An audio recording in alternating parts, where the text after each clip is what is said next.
Welcome to Flung Farm. We are a small family-owned farm in the mountains of North Carolina.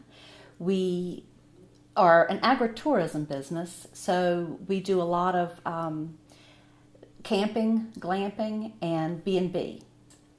The tagline for the farm is Flora, Fauna, and Farm Stays. So we have a few critters. We have a dozen hens. We have a lovely Angora rabbit named Hugo. We have a cat, Esme, and 2 dogs. Luna is a Weimaraner, and Preacher is our new little beagle puppy. In the future, we hope to have a lot of miniature animals, so small sheep, miniature donkey, miniature horses, some of those cute little goats that wear pajamas. We have spring flowers that are already in the ground now, summer flowers, and then we have fall. And we also will be, this coming year, we will have pumpkins and maybe even a corn maze. We don't plan to sell to farmers markets. Our goal is to have a roadside stand and sell there, as well as have a you-pick. So you could come in and pick a bucket of flowers or just a little bouquet yourself. Also look into edibles for restaurants. So they'll use the flowers in their recipes. And one of my favorites is using small flowers in a champagne popsicle. So I think that would be really cute. My biggest challenge probably has been choosing what to do.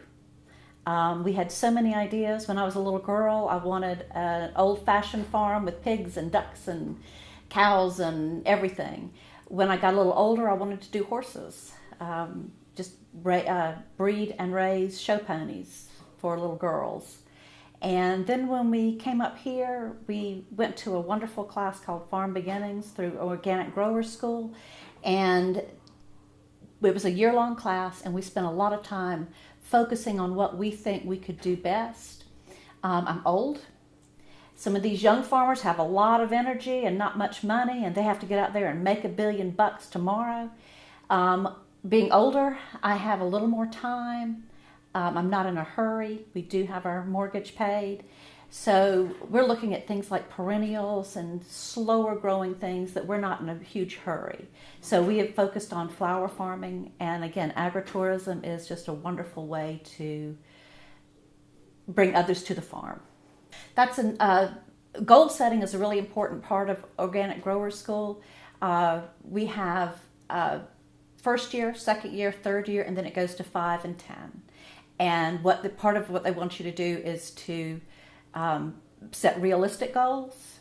And to start, we were just doing the small bouquets this year, and the hip camping, which is when they pay. It's kind of like a Airbnb where they pay the hip camping company, and then Hip Camp pays me, and all we have to do is like free money. All we have to do is mow and make sure they have firewood, and we have a lovely area down at the bottom of the property where we have a fire pit and a picnic table, and they can just park their RV or bring their tent, pitch it there, and stay with us. That's all we've done this year. This fall, we're planning to put in some glamping platforms and prospector tents, and that will boost that tremendously. Each of those tents will be landscaped a little bit, so there'll be flowers and pretty things around it, and chairs on the front porch, things like that. And then the next year, we're hoping to open the B&B because we're thinking Duncan will be gone by then. And we're going to expand the chickens, put our paddock in and get a few of the smaller animals. That's probably year 3 or 4. We kind of need to focus on the flowers right now rather than adding too much too soon. So we've also done a few events out here. We had a really nice oyster roast right before Thanksgiving, and we've done a wedding and a couple of birthdays. So it's been really nice having the people out here doing those small events. Take that class, Farm Beginnings, from Organic Growers School. It's a year-long class. They focus on every part of having a business. Often farmers love to grow things or raise things. They're not so good at the financial end of it. And the financial part is